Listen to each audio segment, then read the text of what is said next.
সবাইকে নমস্কার। আজ তৈরি করব বাচ্চাদের স্কুলের টিফিন। তো চলুন পুরো ভিডিওটা দেখে নিন। একটা ডিম ফেটিয়ে নিলাম, প্যান বসিয়ে দিয়েছি, দিয়ে দিলাম সাদা তেল, দিয়ে দিলাম পেঁয়াজ কুচি। পেঁয়াজ কুচির মধ্যে দিয়ে দিব স্বাদ অনুযায়ী লবণ, পরিমাণ মতো হলুদ গুঁড়ো। পেঁয়াজগুলো ভেজে নিয়ে ফেটানো ডিম দিয়ে দিলাম।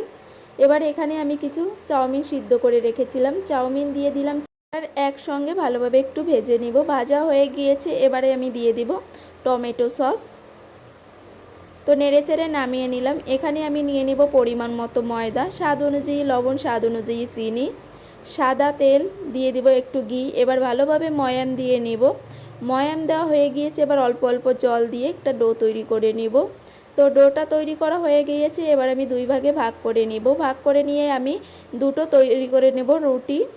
তো দুটো রুটি বেলে নিয়েছি। একটা রুটির উপর আমি চাউমিনগুলো দিয়ে দিব, দিয়ে দিলাম সস দিয়ে অপর একটা রুটি দিয়ে আমি এভাবে উপর দিয়ে ভালোভাবে